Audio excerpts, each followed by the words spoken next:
All right, hi everyone. I'm Kim. Go Bears. I, like Gigi mentioned, was in your shoes or seats, I guess. Oh my gosh, every year I do this, it gets like a year later, 7 years ago. So I'm old now. No, I'm not 30. Oh, you're not. But yeah, so Newton was actually one of my favorite classes at Berkeley. I think partially because it was like pass no pass, so it wasn't like super high strung. But we had a lot of really cool speakers who kind of talked about their journey. I think like my favorite, which you can actually still find on YouTube, and sometimes I actually go back and watch it, is a Newton class by Dave Friedberg, who is the founder of Climate Corp. He started ITSA, which is now it might have gone under. He also started Metromile and a lot of tech companies. So he's a serial entrepreneur. So highly recommend checking that lecture out. It's like one of my favorite talks of the whole kind of Newton series, and was super inspiring for me, like actually starting my company and also embracing the journey along the way. And so, yeah, super happy to be here. And I'm just gonna like run through this like really quick, like 5-6 slides on like what we do. And then I think Gigi's gonna just like come and have a quick chat. And then obviously we'll have time for questions. So yeah, with that, we'll kick it off. So the company Primates comes out of SCET. So we were part of the Alt Meat Lab. I don't know if anyone here is doing or has done the Alt Meat Lab, but basically when we started, we were the first like guinea pigs of that whole program. And so it was still an experiment at the time, and people weren't talking about plant-based meats or alternative meats. I was particularly drawn to the problem because my mom is a chef. I studied microbiology, did a lot of lab work, and learned that to make beef, like from a cow, it takes about 40 calories of input to get 1 calorie of beef. And so you're wasting really 39 perfectly good human calories of like just food that we could be eating.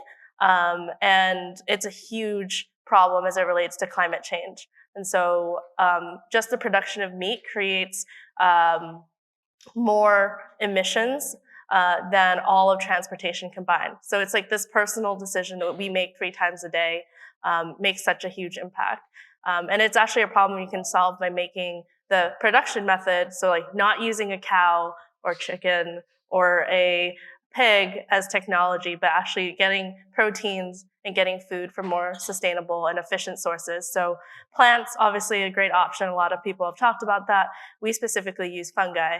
It doesn't taste like mushrooms, but it's actually a very efficient source of protein, so closer to a 1-to-1 conversion, while maintaining the taste of meat, really the functionality and the nutrition that we all expect from meat. So that was really kind of the problem and how we got to really just entering into the space. We didn't start with deli meats, but we are now focusing on deli meats as a company. So these are all like our actual products. So imagine like going to a deli or a sandwich shop and you can get the product sliced with fresh and then put into a sandwich. So we're founded in 2017 officially. We did the Alt Meat Lab in 2016. We're actually still based in Berkeley. We're in West Berkeley. We have about a 25,000 square foot facility, which Gigi has visited. And we do everything under one roof. So we have our office staff, we have our R&D staff, we have our labs, we have our manufacturing facility all in one place. And it's really nice to be able to have everything under one roof and have that cohesion across the team. And our team we're about 30 people now. So we're still small and we're growing pretty fast. And just, yeah, everyone who does everything. And at a startup, you kind of have to do everything. So here's a little bit more about our products. We have turkey, ham, which are the most popular deli products, and then some others as well here. We're actually very well known for our bacon. So Lizzo just like organically found our bacon one day, and then she like posted about it on TikTok, so we became TikTok famous. So that's a cool fact about our bacon. So we're very well known for our bacon, but we have obviously other products as well for sandwiches. We've got a lot of great press mentions and just attention over the years. It's everything from the Times to, we won last year the Food and Wine Game Changers Award. So it's given out to, I think, 10 companies a year that are doing like innovative things that actually taste good. So it has that stamp of approval by Food and Wine, and then a lot of other publications as well. So, I should probably say this first, I'm not vegan, and our products are not, they're vegan friendly, but really our whole mission is trying to empower omnivores and meat eaters, which is probably most people here, to try to eat more conscious, socially conscious, and environmentally conscious options. Even once a week makes a huge difference. And so we just want to try to make that easier, but also give form factors that people know and love and that are actually better than their meat counterparts. So like our deli meats don't have nitrates, don't have preservatives, and you feel really good after eating them versus like a big deli sandwich. Sometimes you can feel kind of like groggy. And so, all the products are sliced fresh in store. They're actually healthy. They're made from whole food ingredients. So one of the problems we sought to solve was the fact that all the plant-based products on the market were full of a ton of like very long ingredient lists, very processed proteins. And so we actually grow our koji is the name of the protein that we grow. It's found in miso and soy sauce. We cultivate that, and then we actually turn it into the end products, which are the meats. They're not like extracted or extruded or any of those like really, big words that people use and technologies that are used to process plant proteins. So you're actually eating like the whole food. And then like I mentioned, no nitrates, preservatives. There's a lot of things that is better than its animal counterpart. And it actually does taste like meat. And then I think, very, very purpose-driven for why we started the company, very, very focused on the climatary impacts. And right out of Berkeley, we got into an accelerator program called IndieBio, which is like one of like the best biotech accelerators out there. They had a rule before we joined that was they would never take a company that wasn't founded by PhDs. And obviously we did not have PhDs, still applied and got in. And so we were able to kind of like break that rule. But we're just very, very purpose driven. And I think they saw that. And they also saw that like we had the technical capabilities to be able to execute. And so, something we're very proud of is our sustainability impact. We did a life cycle assessment, so had third party come in, like evaluate our entire processes. They did everything from like measured like the amount of cardboard that like we were generating as a facility, like weighed that, like all of that was accounted for. And so we're really, really proud of the impact we have. And this is at a small scale. And so we'll only scale our impact over time. And then just a little bit about the market. It's a fast growing market.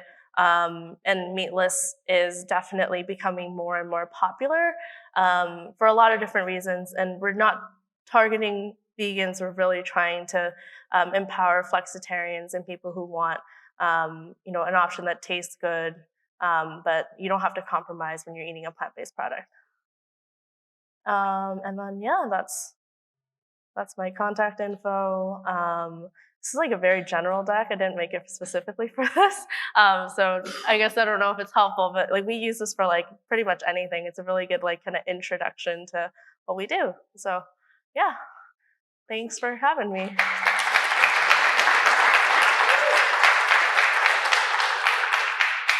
you want to sit down? Sure. All right. So. Or we can just stand. You want to stand? All right. So, okay. Who got to taste the prime root sandwiches? Okay, what do you think of them? Okay, Yay. awesome. So, Kimberlie, how did you end up? Was it hard starting a company while you were a student at Berkeley? Definitely. Tell us about like. How did you guys decide, like, who did you start the company with and how did you decide? Like, tell us more about yourself. Like, are you a rhetoric major like Bailey? No. That's another statement.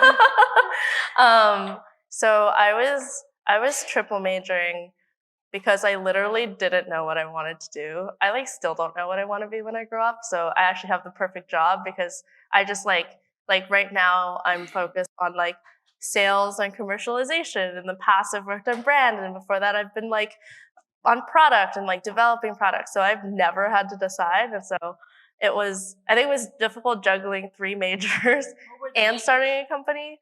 So I did molecular toxicology, legal studies, and environmental science. Okay. And then, so yeah, it was definitely hard juggling all of those things, but I think like starting the company was also so much fun because it was like you're making something real. So I think with a lot of the SCET classes, you like ideate about an idea and you have like classmates that you're working on this project, you present the project, and then there's kind of like this, do you make it real or you do not, or you just like kind of go about your own ways. And it was really fun to kind of like take the next steps. And we had a lot of support, both from like investors and just like industry people were really like cheering us on. I think that was like one of the reasons why we kept at it. So, what was that inflection point when you guys said, yeah, that's it, like, we're going to start a company?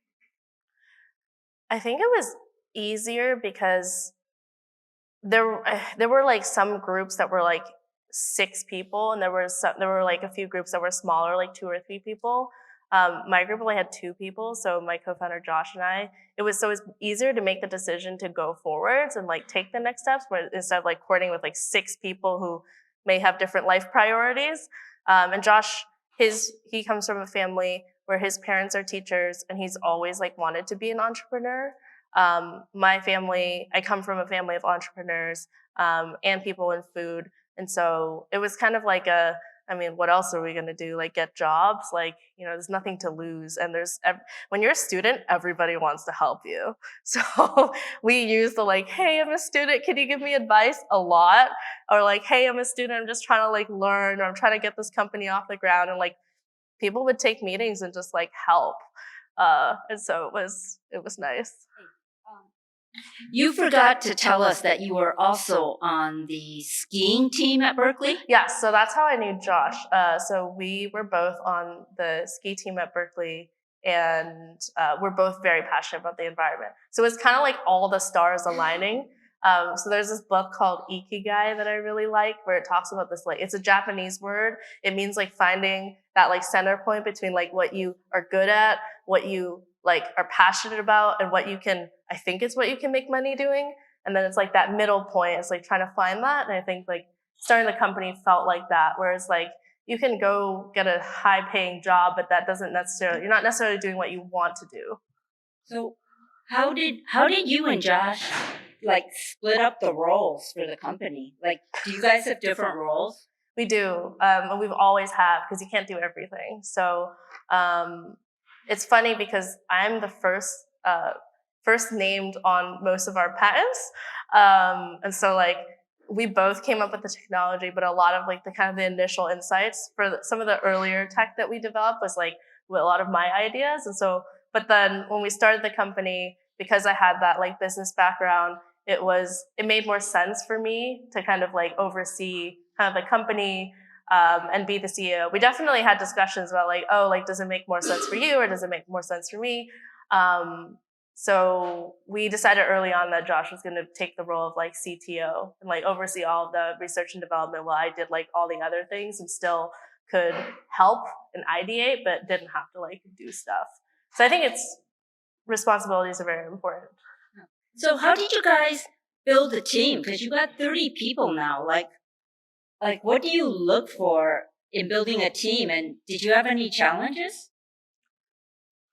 Yes, we made a lot of mistakes along the way. I think like what we learned is that while someone may have a very impressive resume and they might have worked at like really big companies, it's very unlikely that person's going to work for the initial stage of like ideation, getting a product to market, even like early commercial phase. You need to find someone that has both the startup experience, because being a part of a startup is a very different experience than like being a part of a big company where you're a small cog in a big wheel. At a startup, you have to like roll up your sleeves and literally do everything. So that people may think they want to do that, but it's actually much harder. And you don't, as a startup, you don't want to be someone's startup experiment. And so we've learned that over the years. And so now we only hire people who both have big company experience and startup experience, but they're very hard to find.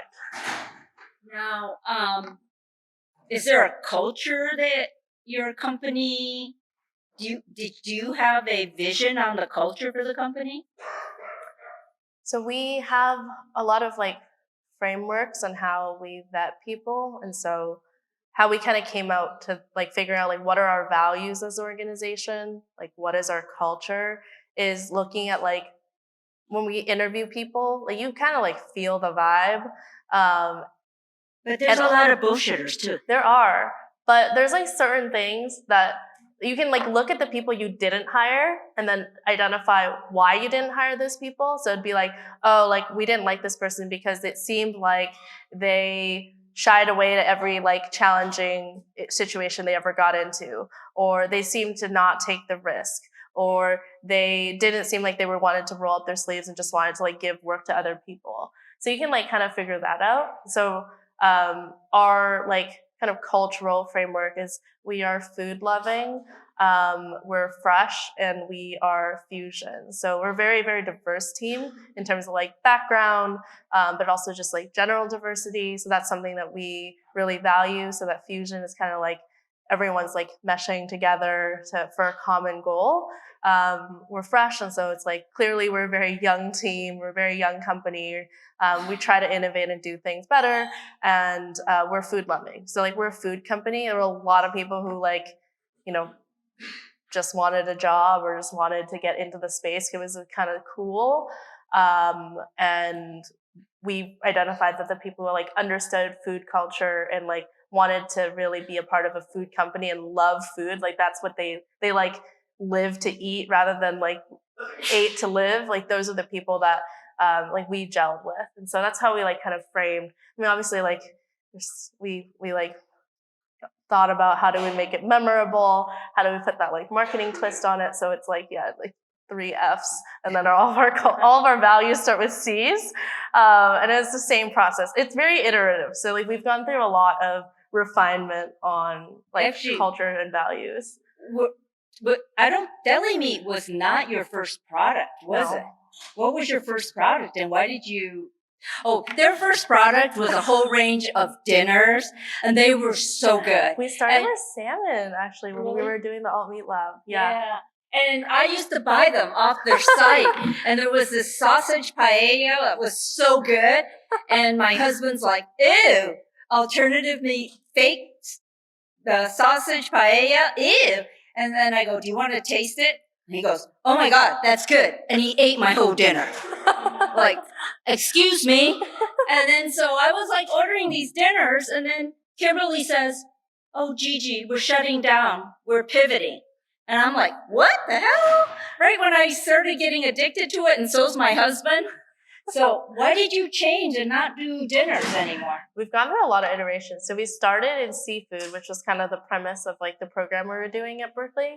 And then after we had done the validation on seafood, which is actually very difficult from like a flavor and a texture perspective, we broadened and we said, can we make everything? And so we like made everything from like sausage to lamb to beef, pork, and everything, and bacon, everything in between. And then we would sell those products online. This was during COVID. So we would sell those products that we developed and then made online to see like what people would buy. And then we would gather feedback about those specific products. And we would like literally talk to random customers and be like, why did you buy the product? Why did you rebuy the product? What do you like about it? What do you not like about it? What do you wish like there was? So a lot of consumer insights work. And then that's how we got to deli. Cause like after like testing all the different, like we had like meats, we had ready to eat meals, we had like cooked to eat meals. And so we like designed an experiment basically and like put it to market. We kept hearing that people really like convenience and then people really like the meats. And so there's like not that many meat form factors that are both convenient and are kind of the meat ready to eat format, except deli is like that category. And so we did validation on deli, and it turns out no one else is doing it. And it is the most, so deli sandwiches are the most consumed food in America. And there are no like alternative options when you go to a deli. So it was kind of like the sweet spot of like a white space with a product that we could make and fit the consumer insight. Like consumers aren't going to tell you like what exactly they want. Like some people along the way were like, I really want deli meats, but you have to really like figure out what the pain points are, digest it, and then like see, oh, okay, this is the solution that may suit the needs. So where can you buy this? Can you buy these deli meats? Yeah, so we launched the deli meats about 6 months ago, and so we're in the Bay now. We're gonna be in New York in a few weeks, and so we're like slowly expanding, and we'll probably have we'll be nationwide, probably like early 2024. Is your business model B2C or B2B? So we sell to grocery stores and to restaurants, but it's a branded product. So like if you go to Berkeley Bowl, like you can go to the deli case and you'll like see all of our products in the case. And so it's branded, but we sell to like retailers and restaurants. So isn't it really expensive to do a food company? Any company is very expensive. So we've been lucky to have raised a good amount of capital along the way. How much, if you don't mind, if you'd rather not say, how much money have you raised? So we're going to announce our most recent raise probably in a few weeks, but total we've raised a little over 50 million. But you got it. Who did you raise money from? So mostly just VCs. So there's no better place to start a company than Silicon Valley. I have to tell them something. Yeah. You guys remember Sean? He's an investor in Prime Roots. Wait, Sean who? O'Sullivan. Oh yeah. Oh my gosh. Sean was one of our first investors. So yeah, they took a bet on us before like we had anything. Like it was literally an idea. Well, you know, when Sean came out on March 7th, he met with all the food startups he invested in. Oh, cool. Because he met you. But he came and spoke at Newton Series on March 7th. That. Sean is really cool. Yeah, very cool. Well, you know what? What I thought I'd do is go ahead and open it up to questions. And especially anyone who's interested in alternative meat and environmental stuff, or anything else, ask your questions. They're all studying for midterms and exhausted. No questions? Oh, there's some. All right, I can't see. Oh, Trey? It wasn't our original name. So the corporate name, even to this day, is Terramino, which is like really nerdy. It means earth and amino acids, so like the building blocks of protein. We needed to come up with a name when we incorporated, and then we always knew we needed a better name that was for consumers, and so we wrote a bunch of words on a wall and then just like put it together. And the hard part is actually getting the domain name. It's actually not finding a name. Like you can come up with great company names, but if you can't get the whatever.com, you probably don't want to go down that path. It is really hard to find two like whole words. I have a funny story about the name. So the domain name is really important. So if you're starting a company in the consumer space, especially, like the .com is really important. I remember like primeroots.com at the time was like, it was like $2,500, and we were like, oh my God, that's so expensive. Like all the other ones are like $11.99. And so we like called up our investor. We're like, this is like really expensive. Are you okay with us spending this? And they're like, how much is it? And they're like, it's $2,500.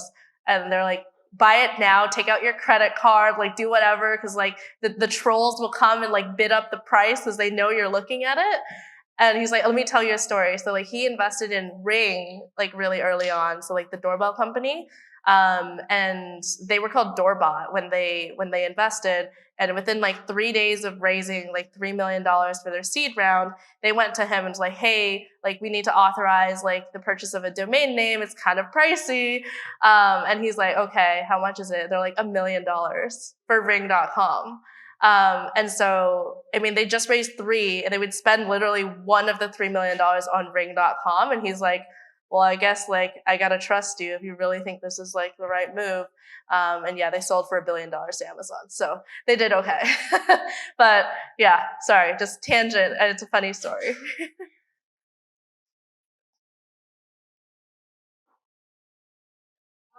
Cool.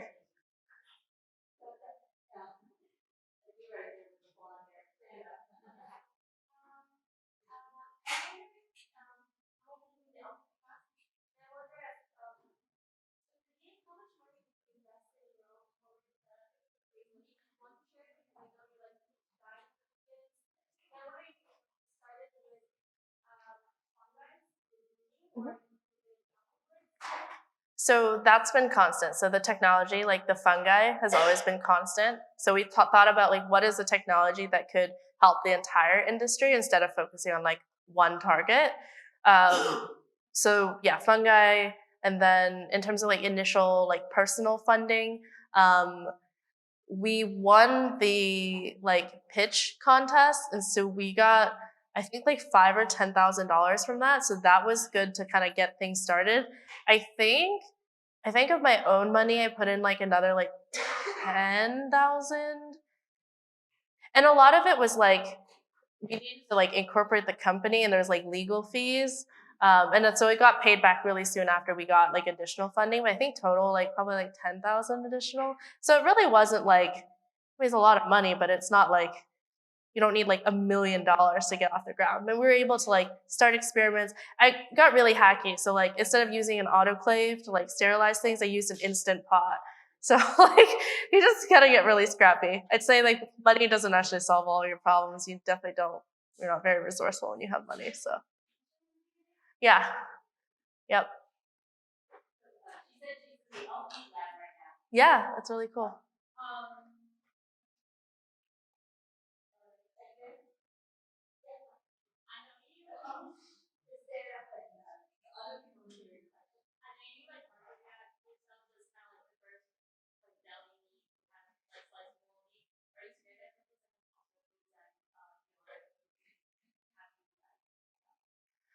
So we know that they're not working on the category, but I think because we're the only one, it is sometimes nice to have a competitor. We have a big technological advantage, which is why it might be a while before anyone else like tackles the category.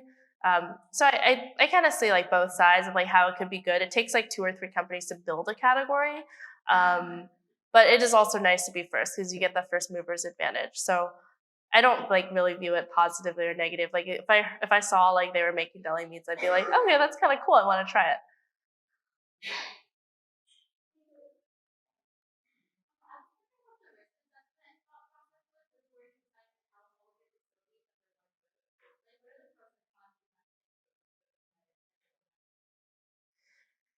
So I think we saw a lot more pros than we saw cons. I think the only con is that like there's a lot of like information that gets shared around the entire organization. But when you're a small company, that's not necessarily a bad thing. But we have a lot of IP where it's like basically there's like keys to the castle that like the R&D team has, or like trade secrets that need to be maintained, and it's kind of hard to like maintain what is and what isn't like proprietary. That's only like challenge, but I think it's for the better because we have a lot of team cohesion, and we also get that like cross pollination of like different thoughts and ideas in people. I think that cohesiveness was the biggest like pro, and you really can't replace like in-person interactions to collaborate, especially like with a whiteboard, just like exchanging ideas and like seeing like people's emotions, because all decisions are emotionally made. Like you can say that they're objective, but In fact, like every decision we make is emotional. It's very hard to do that like on Zoom, and it's also very hard to do that when you're not like together.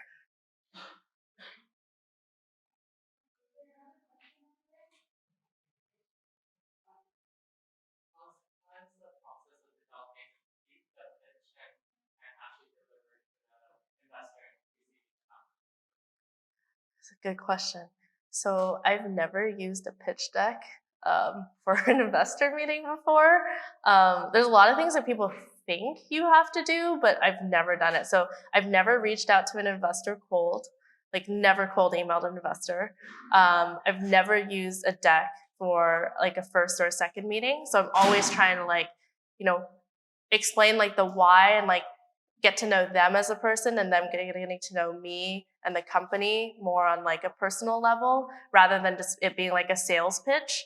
Um, so developing the pitch was really about like developing the story more than it was developing like slide 1, 2, 3, 4, 5. Like we obviously, this is not our like pitch deck. We do have a pitch deck that we send to, but it's like, it's a supplement, if that makes sense. And that's like, you can literally look up like YC has a bunch of like templates basically you can use. It's like, here are the 9 slides you have to have. Like, just use that, you'll be fine. It's not rocket science.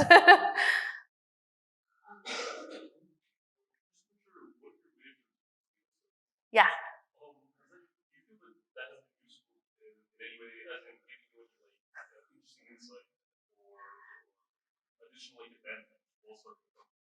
It's a good question. So I did legal studies as one of my majors.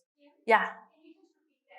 Yeah. So the question is about like my the legal studies major, and like if it's been helpful or what like, and so I would say it's been surprisingly very helpful. I read a lot of our contracts now, and I think the one thing you learn in legal studies that you don't appreciate is like the you learn about like interpret. I don't know. You take a lot of classes, but like we learned about like how to interpret like text in different ways, and then we also learned just like logic was like really important. So like when reading contracts, like that's really key. And so yeah, I mean, it's been useful for like tactically like reading contracts and like writing well. That's been super useful. I think it's like the way of thinking was actually like more important than like the specific. I mean, there's some stuff where it's like, you know, you like go into the business world reading a contract, knowing what like indemnification means, and I was like, oh, I didn't know that was going to be useful ever. So yeah, it was useful.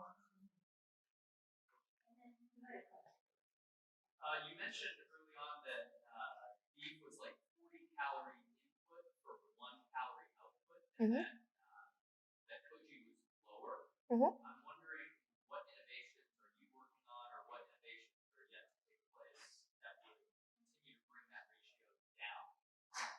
So Koji is close to 1 to 1. So it's like, so biologically, Koji and like a lot of fungi only need a source of carbon and nitrogen to turn into protein.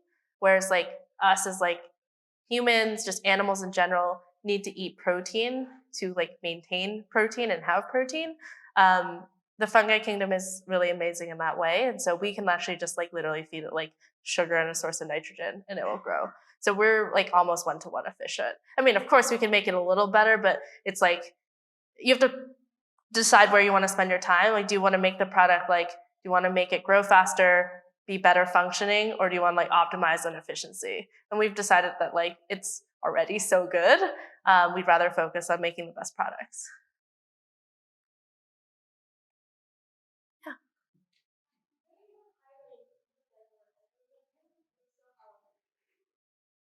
it's a good question. So questions about how is it hiring people older than me? I wish I had hired people who were significantly older than me from the get-go. So like early on, we had like a ton of interns and a lot of like people who were kind of early mid-career. We hired an exec like a year, 2 years ago. Like someone who's like been a CFO, like like a C-suite exec like multiple times over. And that was like the most game-changing hire, because you realize that there's so much that this person has seen and done that can help, and also takes so much stuff off your plate. And so like, I think the role of a founder is really to, and a CEO specifically, is like to be able to like actually create strategy and see where the company needs to be. And I think one of the things that I'm trying to work on is like, I'm very focused on like, where does the company need to be in like the next month, 3 months, 6 months, a year. But I'm actually really, really excited to bring on more like people who are very, very experienced, so that I can just say, hey, this is where we need to be. They'll figure it out and like make it happen. And then I can focus on like the 5-year plan, or like even beyond that. I think that's a lot more interesting. And like, I really love doing things. Like, I really like doing things, like just that concept of like being productive. I really enjoy. So it was really hard when like letting go. But when you realize someone else can do it better than you, it's like, ooh, I can learn. So that's been like just one of the most interesting kind of personal like development points. Is it wasn't resistant to it. I think I just didn't realize like what it could do. Like everyone had always said, like when you hire your first like C-suite, like your life will change, and it like very much did. Any more questions? Okay, I know you guys are all stressed out. Kimberly's been there in that position. Yes. That week next week. So, like I said, we'll kind of draw this class to a close early, because I also know there's questions that you might want to ask about grades and stuff like that. One thing about Kimberlie is, and I've seen as a comparison to other alternative meat companies, is that they have a really big emphasis on the taste. Because it doesn't matter how many calories it saves. It doesn't matter how much it helps the environment. If it tastes like shit, you're not going to eat it, right? So if the stuff is good, her mom is an executive chef. What's the name of your mom's restaurant? Chi. Anyone here from Vancouver? Okay. Oh, cool. So her mom owns Chi. Have you ever been there? It's in Kitsilano. Huh? It's in a neighborhood called like Kitsilano, which is like very poshy. Yeah. So yeah, she came over a few weeks ago, and she made this to die for Singaporean noodle dish called laksa. Oh my God, it was so good.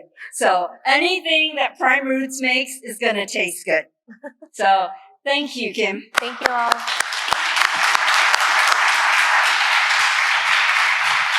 So some last announcements before you guys get up and go is, you know all those attendance assignments, right? Don't worry about them. We're not counting them. Okay, you want to know why I had you guys do attendance assignments? Anyone want to know why I had you do them? What? So that you would show up. Because all these speakers come in, they want to speak to Berkeley students. And, you know, if they come in, because it's too easy to go, oh, I'll skip it this week and watch a video because I'm sitting here making out with my boyfriend or girlfriend. Right? Okay, who's covering their faces? And I know there's some people back there holding hands, okay? They just take the class together so they can hold hands. All right. And they know that I know who they are. Okay, so whatever you do, don't worry about the attendance assignments. What's the only assignment you need to worry about is the reflections. So make sure you catch up on the reflections. They need to be done by May 1st so that Shukrti and Amy can get through them.